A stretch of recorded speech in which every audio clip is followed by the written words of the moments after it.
और अभी असद उमर कह रहे थे कुछ भी नहीं हुआ। यानी आपका इस फैसले से मुंह काला हो गया है। उसके बाद आप चाहते थे कि आपको गधे पे भी बिठाया जाए, वो नहीं बिठाया गया, अभी तक हुआ कुछ भी नहीं। महसूस करें, आप झूठे साबित हुए हैं, आप मक्कार साबित हुए हैं।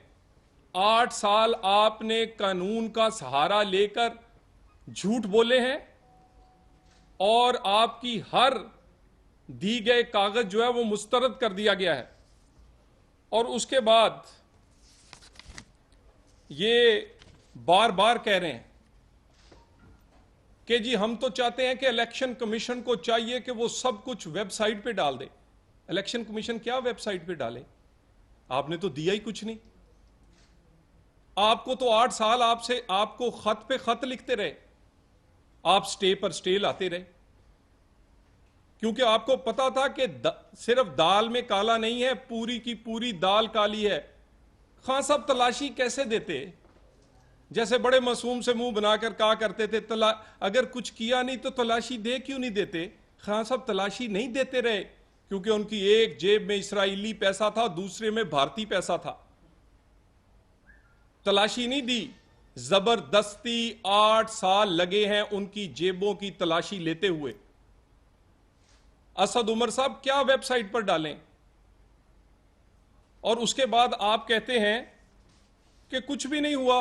फवाद चौधरी कहते हैं खान साहब की तो जिम्मेदारी कोई नहीं थी। यानी खान साहब इतने मासूम, इतने वो क्या कहते हैं सादा थे कि उनके अकाउंट में डॉलर पे डॉलर और 1 और 2 या 1-2 हज़ार नहीं, मिलियंस ऑफ डॉलर आते रहे, उनको पता ही नहीं चला। एक अकाउंट नहीं था, 13 अकाउंट्स थे जो आपने छुपाए हैं। 1000-2000 रुपया नहीं था, क्योंकि आप लाडले थे ना। आपके लिए तो मिलियन डॉलर्स आते रहे और अदारे सोते रहे। नवाज शरीफ होता तो बेटे से तनख्वाह नहीं ली थी चंद हजार और ताहयार नाअहल हो गया था। और आप कहते हैं कि उन्होंने किया ही कुछ नहीं। यानी इतने मासूम और सादा थे। और उसके बाद ये अब साबित करने की कोशिश कर रहे हैं कि तमाम इस्राइलिये भी पाकिस्तानी हैं, तमाम भारतीय भी पाकिस्तानी हैं। वो रमीता सेठी जिससे पैसे लिए हैं, आप देख लीजिएगा ये शाम तक ये इमरानडूज कहेंगे कि वो तो खान साहब की फूफी हैं, बिछड़ गई थी जब। तो इसी तरह वो एक सरनाजीत सिंह हैं, ये कहेंगे ये खान साहब के खालू थे, ये इंडियन नहीं थे, ये तो हम भूल गए थे। यानी ये तमाम लोग आज सारे इस्राइलिये भी पाकिस्तानी हो गए हैं और सारे भारतीय भी पाकिस्तानी हो गए हैं, क्योंकि खान साहब की तलाशी में से वो पैसा निकला है। मुझे ये बताइए ये हुआ क्यों है? नून लीग का नुकसान इतना नहीं हुआ, इस मुल्क का हुआ है। इसी पैसे से सीपैक रुका है, इसी पैसे से इस पाकिस्तान में इस तरह की सियासत को फरोग मिला है। इसी पैसे से अलीमा बाजी के फ्लैटों से लेके खान साहब की जेब खर्चे तक चलता रहा है। और शेख रशीद साहब फरमा रहे थे एक पेशी में सुप्रीम कोर्ट से उड़ जाएगा। क्या कॉन्फिडेंस है इनका? ये कॉन्फिडेंस इनको दिया गया है साकिब निसार जैसों ने, क्योंकि शेख रशीद साहब आपको तो मुंह में चूसनी और पेम्पर लगता था, आपका कॉन्फिडेंस ही बड़ा है। आप कंट्रोल्ड इन्वायरमेंट में पले बड़े हैं। आप जैसे ये सियासी जमात जो पीटीआई है, कंट्रोल्ड इन्वायरमेंट में ना आपको गर्म हवा लगी है ना सर्द हवा लगी है, एक पेशी में उड़ जाएगा। क्यों जी? इस मुल्क में क्या दोहरा कानून होगा? इस मुल्क में क्या कानून चलेगा कि क्योंकि आप लाडले हैं 8 साल तक आपका केस सुना ना जाए, आपकी जेब से इस्राइली भारतीय पैसा निकले और उसके बाद आप कहें एक पेशी में उड़ जाएगा? यहां पर वो लोग भी नाअहल हुए हैं जिन्होंने अपना एक अकाउंट चंद हजार का जाहिर नहीं किया। हमारे एक एमएनए इसलिए डी-सीट हुए कि उन्होंने एक मस्जिद का अकाउंट था, मस्जिद का, और वो भी ज्वाइंट अकाउंट था पूरे मोहल्ले का, उसमें उन एमएनए साहब का भी नाम था, वो जाहिर करना भूल गए, अदालत ने उन्हें असेंबली से निकाल दिया। खान साहब, ये किसी मस्जिद का अकाउंट नहीं है, ये तो अकाउंट आपकी इसराइलियों और भारतीयों के हैं, और ये कोई 1000, 2000, 4000 रुपए नहीं है, कई मिलियन है। किस तरह हो सकता है कि इस मुल्क में 2 स्टैंडर्ड्स होंगे? नहीं होंगे। सजा का तयन बाकी है, जुर्म साबित हो चुका है। मैं दोबारा कह दूं, जुर्म साबित हो चुका है, सिर्फ सजा का तयन बाकी है। 2 सजाएं तो बिल्कुल साफ सबको नजर आती हैं, ताहयात नाअहली, और जितने फंड्स इस्तेमाल किए हैं वो रिकवर करेगी हुकूमत पाकिस्तान। तीसरी, उम्र कैद होनी है या कोई उससे जायद सजा होनी है, सिर्फ इतना बाकी है। और खान साहब, इस मुल्क में अब ये नहीं चलेगा। और आप पे तो मिसाल बिल्कुल फिट आती है, एक चोर और ऊपर से चतर। यानी आप अपनी जुबान के सर पर बचे रहे हैं आज तक, आपको किसी ने हाथ ही नहीं लगाया। आप हर दूसरे दिन स्टे लेके आ जाते थे और आपको मिल भी जाता है। हमें तो दिन से रात के लिए, एक एक दिन के लिए हमें कोई वक्फा नहीं मिलता रहा। मियां नवाज शरीफ ने कहा मेरी शरीके हयात मर्ग बिस्तर पर है, वो फौत होने के करीब थी। उन्होंने कहा 4 दिन के लिए ये फैसला ना सुनाए, मैं वापस आ जाता हूं। इंतजार नहीं किया किसी ने। आपके पास 8 साल, क्योंकि आपकी जुबान बहुत लंबी है और आप समझते हैं कि आपके साथ सलूक वही लाडलों जैसा होगा, आपके लिए कानून और होगा, दूसरों के लिए सुतेलों वाला होगा। आप चोर भी हैं और चतर भी हैं। आपकी जुबान चलती है, लेकिन अब नहीं चलेगी। चलाएंगे, जो अपने जुर्म किए हैं वो आप भुगतेंगे। और ये जो एक अजीब किस्म के आर्गुमेंट पीटीआई दे रही है, पॉपुलर लीडर है, इसके खिलाफ कुछ नहीं आ सकता। पहले कहते थे हैंडसम है, यानी हैंडसम और पॉपुलर हो, नाजायज औलाद हो, आप सादको अमीन होंगे। पॉपुलर और आप हैंडसम है, नाजायज घर हो या नाजायज पैसा और नाजायज फंडिंग, आपको कुछ नहीं कहा जाएगा। यह किसने आपको कह दिया कि पॉपुलर होने पर हर गुनाह माफ है, पॉपुलर होने पर हर झूठ माफ है, पॉपुलर होने पर हर खिलवाड़ माफ है, पॉपुलर होने पर वो शेठी जो है, वो जो आपकी फुफ्फी इंडियन है वो भी माफ है, और आपका वो यहूदी जो अंकल है वो भी माफ है। आप पॉपुलर हैं, आप हैंडसम हैं, आप सिविल नाफरमानी की बात करें माफ, आप हुंडी की बात करें माफ, आप सीपैक रोके माफ, आप उसके बाद जितने आपकी नजायज, मैं ये अफसोस से कह रहा हूं, और ये मैं आपको और बात बता दूं, हर फोरम और हर सिर्फ फॉरेन फंडिंग में ये नाहिल नहीं होगा। हम अमरीकी अदालत के फैसले को भी 62-63 पर के म्यार पर जांचने के लिए लेकर आएंगे। हमें क्योंकि बताना है कि ये सादों को अमीन नहीं है, ये इसने खोल चढ़ाया हुआ है अपने ऊपर। असल इसकी असलियत है क्या? और आप ये सारी जो चीजें हैं, इसके बाद मेरा ख्याल है कोई चीज बाकी नहीं रहती। जल्द अज जल्द जिस जुर्म का साबित हो चुका है, सजा का तयन भी जल्द अज जल्द होना चाहिए। जिसकी भी जिम्मेदारी है, अब 8 साल नहीं लगने चाहिए। यह मुमकिन नहीं है कि 2 इलेक्शन भी आप लड़ लें, धरने भी दे दें, जलसे भी कर लें, बहन के फ्लैट भी बना लें, अपना किचन भी चला लें, जहाज भी चलाएं, और 8 साल बाद आप मुंह दिखा दें कि जी मैं वो क्या कहते हैं, मैं झूठा साबित हो गया। नहीं, उस वक्त चोर को पकड़ें जब वो रंगे हाथों चोरी कर रहा है, और वो पैसे ने जो नुकसान है वो नून लीग का नहीं किया, पाकिस्तान का किया है। मैं इस बात पे ये बार बार ये जिक्र करते हैं इंपोर्टेड हुकूमत की, ये है इंपोर्टेड मुदाखलत। इसे कहते हैं मुदाखलत। मुदाखलत या ताकत से हो सकती है या पैसे से हो सकती है।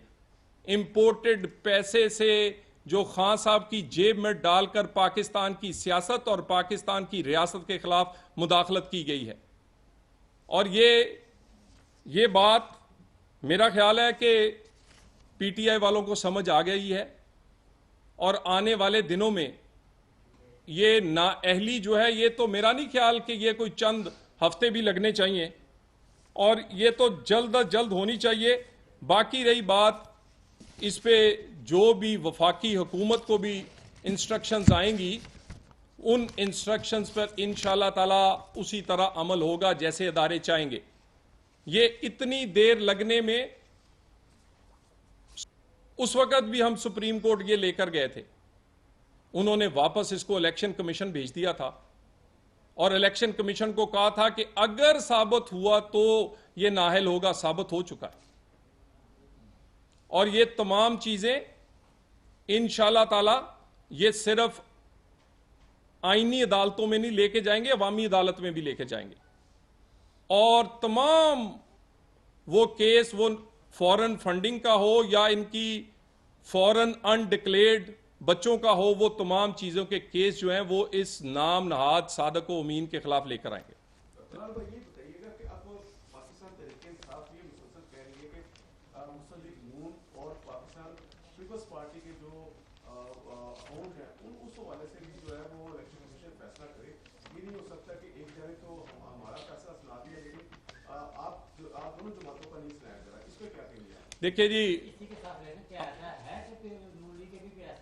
देखिए जी, हम तो चाहते हैं कि फैसला आप अगले मिनट बेशक कर दें, हम तो उसमें रुकावट नहीं बने। हमारी जेब में कोई ममनुआ फंडिंग, कोई फॉरेन फंडिंग, कोई इसराइली और यहूदियों के पैसे नहीं हैं। जिस दिन मर्जी फैसला कर लें। असल में जैसे किसी गांव में कोई वाकया हो जाए तो सिर्फ दूसरे पर एफआईआर करवाने के लिए क्रॉस वर्जन करवाया जाता है। ये सिर्फ एक पीटीआई क्रॉस वर्जन की कोशिश कर रही है। अच्छा, तो ये बताइएगा कि शहबाज शरीफ का, उनकी फैमिली का भी चल रहा है, चालान भी जमा हो चुका है, सिर्फ सजा सुनानी है। अगर वो सजा भी होगी तो वो भी नाअहल और कैद की उम्र कैद हो गई थी, तो उसको कैसे देखें? वो भी डिले हो रहा है, सब कुछ हो चुका है, इसमें फाइनल क्यों नहीं हो रहा? मेरा ख्याल है जी, कुछ ताकतें दोनों तरफ खेल रही हैं, आप समझते हैं कि उनका क्यों नहीं फैसला हो रहा? चालान भी जमा हो गया, रिपोर्ट भी जमा हो गई। जिस स्टेट बैंक के रिकॉर्ड को आप लोग कह रहे हैं कि स्टेट बैंक के रिकॉर्ड के मुताबिक सारा कुछ हो रहा है, तो उसी स्टेट बैंक ने सारा कुछ रिकॉर्ड दिया हुआ है। मेरा तो ख्याल है जी कि हमारे साथ तो हमेशा इम्तियाजी सलूक होता रहा। शहबाज शरीफ साहब वजीर आजम बनकर और हमजा शहबाज वजीर आला बन के उतने दिन दफ्तर नहीं रहे जितने दिन वो अदालतों में पेश हुए। और दूसरी तरफ लाडला है, किसी जेब में इसराइली पैसा है, किसी में भारतीय पैसा है, कहीं बेशुमार और मामलात हैं, कहीं फरागोगी है, कहीं बुजदार है, कहीं पिंकी आंटी के कारनामे हैं, कहीं आटा चीनी के पैसे हैं।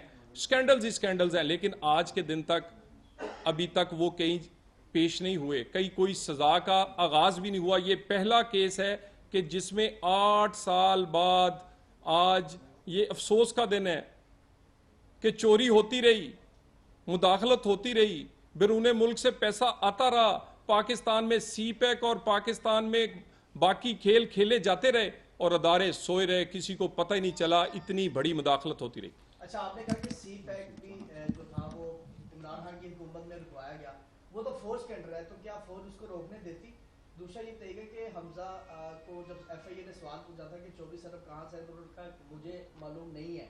तो उन्होंने कहा कि अच्छा आ रहे हैं, ये आपको मालूम नहीं, आप खर्च कर रहे हैं, ये आपको पता है, तो इसको कैसे देखें? सर, गुजारिश ये है कि ये सब इन्हें मालूम है, इन्हें अपने करतूतों का पूरा पता है। इन लोगों ने जुल्म किया है कि शौकत खानम में मरीजों ने और डोनेशन देने वालों ने जो डोनेशन दी थी उसकी लिस्ट इलेक्शन कमीशन को दे दी कि ये पैसा था। खुदा का खौफ करें, आप हस्पताल को और खैरात के पैसे को भी आपने और उन मरीजों के नाम भी इस लिस्ट में शामिल करवाए कि इन्होंने हमें पैसे दिया, हालांकि ये सब झूठ था। सच जो है ये अभी कुछ हद तक सामने आया है। बहुत सारा तो ऐसा पैसा है जिसकी जो हुंडी के जरिए आया है, वो ऐसे कैश के जरिए आया है, और बहुत सारा पैसा तो अलीमा बाजी ने वहां फ्लैट ही ले लिए थे, वो पाकिस्तान पहुंच ही नहीं सका। तो अभी तो ये सिर्फ एक छोटा सा इसका सुराग मिला है, बहुत बड़ी तादाद में पैसा इन्होंने पाकिस्तानियों को वर्गला कर लिया है। और उसके अलावा पाकिस्तानियों को की आड़ में इन्होंने बैरून मुल्क यानी उन लोगों से लिया जो पाकिस्तान के दुश्मन है। कहते हैं जी बैरून मुल्क पाकिस्तानियों ने दिया, वो तो हमारी जान है, वो पैसे वो देते हैं, कोई मसला नहीं। लेकिन ये जो सेठी आंटी हैं या ये जो सिंह अंकल हैं, इनका भी बता दें ये कौन है। अच्छा, वॉल्यूम 10 क्यों नहीं खुल रहा? अगर आप वॉल्यूम 10 का मैं पिछली दफ़ा भी आपसे कहा था, दोबारा आपको ऑन रिकॉर्ड कह देता हूँ। हमने तो मुतालबा किया था हमेशा ही, सुप्रीम कोर्ट ऑफ पाकिस्तान में भी किया था, एहतसाब अदालत में भी किया था कि वॉल्यूम 10 खोल के अवाम के सामने रखें, क्योंकि हम भी उसमें से देखना चाहते थे उसमें है क्या। आज ये अब इंकशाफ हो रहा है जब इस्लामाबाद हाई कोर्ट में उसकी अपीलें चल रही हैं कि उस वॉल्यूम 10 में कोई कागज़ नहीं था जो कि दिखाया जा सकता। अब इमरान खान का और पीटीआई का मुस्तकबिल क्या देखते हैं? मेरा तो ख्याल है जी कि मुस्तकबिल तो अंधेर ही है। खान साहब जेल तो पक्की है, अब ये जेल वो ताहियात रहते हैं, उम्र कैद में रहते हैं, और उसके बाद नाहली तो बिल्कुल वटते पे ही है ना जी, नाहली तो हो ही पे ही है। सहूलतें देंगे उनको जेल में? अगर वो गए तो उनको जेल में सहूलतें देंगे आप? जी जी इमरान खान अगर जेल में गए उन्हें सहूलतें देंगे आप? जी, वो लिख कर हमें देंगे कि कौन कौन सी दवाई, कौन कौन सी चीज चाहिए, सारी पहुंचाएंगे। अच्छा, तो अभी अगर मूल फैसला मनी लॉन्ड्रिंग का शबाशी का उनका आ जाता है और वो भी डिस्क्वालीफाई या सजा हो जाती है, तो फिर मूल की काज कौन करेगा? भाई हम पहले भी सुतेलों जैसा हमसे सलूक होता जाए, लेवल प्लेइंग फील्ड इस मुल्क में हो, एक जैसे कानून से, जैसे 62-63 का इतलाक मियां नवाज शरीफ और बाकी लोगों पे किया है, इसी तरह इतलाक दूसरों पर होना चाहिए। हमारा तो मुतालबा ये है, उसमें जो जद में आता है। तलाल भाई ये बताइएगा कि अब ये खबरें आ रही हैं कि जो